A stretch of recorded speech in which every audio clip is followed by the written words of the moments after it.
Welcome to my YouTube channel. आज हम textile printing के अंतर्गत कुछ महत्वपूर्ण ऑब्जेक्टिव प्रश्नों को अध्ययन करेंगे। आज का पहला प्रश्न है, इनमें से कौन प्रिपरेटरी प्रोसेस के अंतर्गत नहीं आता है। तो ऑप्शन है इसके singeing process, desizing process, scouring process, dyeing या प्रिंटिंग। तो इसका सही आंसर है डाइंग। इसका सही आंसर है डाइंग। ठीक।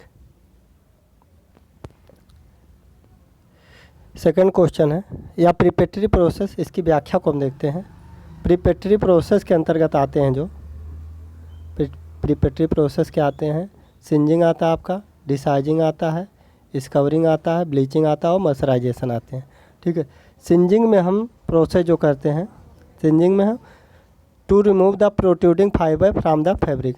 प्रोट्रूडिंग फाइबर या हेरी फाइबर होते हैं, उसको हटाना। फैब्रिक है, उस पर जो निकले होते हैं धागे, उसको हम लोग हटाना, वही सिंजिंग कहलाता है। ठीक। उसके बाद डिसाइजिंग में to remove the size material from the fabric. शब्दावली से स्पष्ट है डिसाइजिंग। जो हम साइजिंग प्रोसेस में स्टार्च या CMC कार्बोक्सी मेथाइल सेलुलोज लगाए थे, उसी को हम लोग इस प्रोसेस में हटा देते हैं। स्कवरिंग में इसका ऑब्जेक्ट है to remove the oil and wax from the fabric. ठीक है। तो ऑयल एंड वैक्स इसमें हटा देते हैं। कॉटन का केमिकल कंपोजिशन जब हम पढ़े थे तो उसमें ऑयल एंड वैक्स होता है, उसको हटाना ही स्कवरिंग कहलाता है। ठीक है। स्कवरिंग के बाद एक प्रिपरेटरी प्रोसेस होता है ब्लीचिंग। इसमें हम to remove the natural colour from the fabric, इसमें नेचुरल कलर को हटा देते हैं। ठीक। और लास्ट में है आपका मॉइस्चराइजेशन। मॉइस्चराइजेशन में to improve the strength, lustre and dyeability, ये सब प्रॉपर्टी उसमें बढ़ जाती है। मॉइस्चराइजेशन में ये सभी प्रॉपर्टी बढ़ जाती हैं, क्योंकि बार बार केमिकल ट्रीटमेंट होने से उसकी स्ट्रेंथ कम हो जाती है, डाइएबिलिटी कम हो जाती है। तो अगर हम मॉइस्चराइजेशन कर देंगे तो ये सब प्रॉपर्टी बढ़ जाएंगी। इसके बाद नेक्स्ट क्वेश्चन, सिंजिंग प्रोसेस में हटाया जाता है प्रोट्रूडिंग फाइबर, वैक्स, स्टार्च और नेचुरल कलर। तो सिंजिंग प्रोसेस में प्रोट्रूडिंग फाइबर को हटा देते हैं। ठीक है। प्रोट्रूडिंग फाइबर, स्पेलिंग सही है। ठीक। प्रोट्रूडिंग। ठीक। ऑयल एंड वैक्स किस में हटाते हैं? ऑयल एंड वैक्स हम स्कवरिंग में हटाते हैं। स्टार्च किस में हटाते हैं? डिसाइजिंग में। नेचुरल कलर आपका ब्लीचिंग में हटाते हैं। ठीक है। इसके बाद हम देखते हैं नेक्स्ट क्वेश्चन, डिसाइजिंग प्रोसेस में हटाया जाता है। तो डिसाइजिंग प्रोसेस में आपका स्टार्च हटाया जाता है। स्टार्च हुआ या फिर कार्बोक्सी मेथाइल सेलुलोज होता है, जो भी हम लगाते हैं उसमें, उस चीज़ को हम हटा देते हैं। इसके बाद नेक्स्ट क्वेश्चन है आपका, स्कवरिंग प्रोसेस में हटाया जाता है। स्कवरिंग प्रोसेस में हटाया जाता है starch, natural colour, oil and wax, none of these. तो स्कवरिंग में हम क्या हटाते हैं? ऑयल एंड वैक्स को हटा देते हैं। इसके बाद नेक्स्ट क्वेश्चन, ब्लीचिंग प्रोसेस में हटाया जाता है। ब्लीचिंग प्रोसेस में हम नेचुरल कलर को हटाते हैं। इसका सही आंसर है ऑयल एंड वैक्स स्कवरिंग में, स्टार्च आपका डिसाइजिंग में। तो ब्लीचिंग आपका ब्लीचिंग एजेंट अगर पूछा जाए यूनिवर्सल ब्लीचिंग एजेंट तो H2O2 है। यूनिवर्सल ब्लीचिंग एजेंट आपका H2 है, H2O2 है। H2O2 का जब हम ऑक्सीडेशन कराते हैं तो वाटर बनता है और नसेंट ऑक्सीजन बनती है। और नसेंट ऑक्सीजन, यही नसेंट ऑक्सीजन नेचुरल कलर को हटा देता है। ठीक है। इसके बाद next question, universal bleaching agent का तात्पर्य है कि हम उसकी वूल, सिल्क, कॉटन इत्यादि की ब्लीचिंग कर सकते हैं। और जो हम अभी प्रोसेस बताएं सभी का, वो केवल कॉटन के लिए था। जितने भी केमिकल का नाम बताए हैं वो सभी कॉटन के लिए था। इसके बाद नेक्स्ट क्वेश्चन, मॉइस्चराइजेशन प्रोसेस में इम्प्रूव होता है। ये आपका होमवर्क है। ये आपको मॉइस्चराइजेशन प्रोसेस में क्या क्या इम्प्रूव होता है ये आपको बताना है। क्या क्या चीज़ें बढ़ जाती हैं, कौन कौन से प्रॉपर्टी बढ़ जाती हैं, उस प्रॉपर्टी को बताना है आपको। इसके बाद नेक्स्ट क्वेश्चन देखते हैं।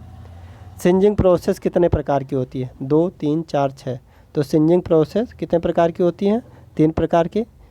आपका होता है गैस सिंजिंग, प्लेट सिंजिंग और रोलर सिंजिंग। गैस सिंजिंग, प्लेट सिंजिंग और रोलर सिंजिंग, 3 प्रकार की सिंजिंग प्रोसेस होते हैं। सभी में प्रोट्रूडिंग फाइबर को हटाया जाता है। प्लेट सिंजिंग मशीन की स्पीड होती है 150 से 250 यार्ड पर मिनट, 250 से 300 यार्ड पर मिनट, 300 से 350 यार्ड पर मिनट ननाब्दीज। तो प्लेट सिंजिंग में आपका 150 से 250 यार्ड पर मिनट उसकी स्पीड होती है। ठीक, नेक्स्ट क्वेश्चन देखते हैं। सोडियम हाइपोक्लोराइड का प्रयोग किया जाता है सिंजिंग प्रोसेस में, डिसाइजिंग प्रोसेस में, ब्लीचिंग प्रोसेस में, मर्सराइजेशन प्रोसेस में। तो आपका सिंजिंग प्रोसेस होता है, ये केमिकल बेस पे नहीं होता है। सिंजिंग प्रोसेस में किसी भी केमिकल का यूज नहीं होता है, ये भी इम्पॉर्टेंट है। अगर पूछ लिया जाए कौन सा ऐसा प्रोसेस है जिसमें आपका केमिकल का यूज नहीं होता है, तो सिंजिंग ऐसा प्रोसेस है जिसमें केमिकल का यूज नहीं होता है। सोडियम हाइपोक्लोराइड का प्रयोग किया जाता है आपका ब्लीचिंग प्रोसेस में, NaOCl, सोडियम हाइपोक्लोराइड। इससे अगर ब्लीचिंग कर देते हैं तो फैब्रिक लंबे समय तक येलोइश नहीं होता है। ठीक है। मर्सराइजेशन प्रोसेस में क्या इम्प्रूव होता है? स्ट्रेंथ इम्प्रूव होती है और डाइएबिलिटी बढ़ जाती है और लस्चर बढ़ जाता है। ये सभी प्रोसेस बढ़ जाते हैं। मर्सराइजेशन किससे कहते हैं? कास्टिक से। मर्सराइजेशन हम लोग कास्टिक से कहते हैं, सोडियम हाइड्रोक्साइड से, सोडियम NaOH, इसको कास्टिक बोलते हैं। इसी से हम लोग मर्सराइजेशन करते हैं। लस्चर बढ़ने का तात्पर्य है कि जो कॉटन का शेप होता है वो आपका बीन शेप में होता है, क्रॉस सेक्शनल व्यू। इसका जब हम कास्टिक के साथ मर्सराइजेशन करते हैं तो ये सर्कुलर हो जाता है, तो लाइट ऑफ रिफ्लेक्शन अधिक हो जाता है। इस वजह से ये आपका लस्चर बढ़ जाती है।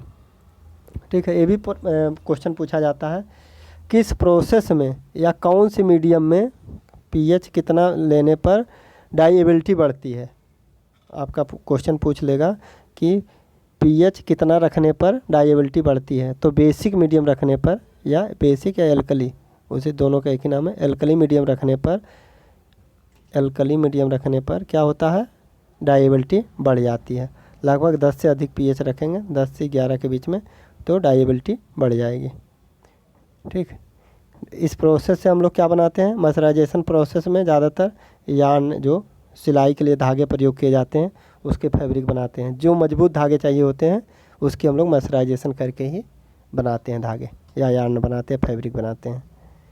नेक्स्ट क्वेश्चन है, ओपन बॉयल प्रोसेस में कितना समय लगता है? ओपन बॉयल प्रोसेस में कितना समय लगता है? तो इस कवरिंग के अंतर्गत ये भी पूछ सकता है कि ओपन बॉयल की ईयर किसके अंतर्गत आते हैं? तो ये आपका इस कवरिंग के अंतर्गत आता है। ठीक है। इस कवरिंग के अंतर्गत ये मशीनें आती हैं, ओपन बॉयल और क्लोज्ड बॉयल, ये दोनों इस कवरिंग प्रोसेस के अंतर्गत आती हैं। अगर दोनों का टेम्परेचर पूछा जाए, ओपन बॉल है तो इसका टेम्परेचर 100 से अधिक नहीं हो सकता है। क्लोज्ड बॉल है तो इसका टेम्परेचर इसमें रखते हैं 130 डिग्री सेंटीग्रेड।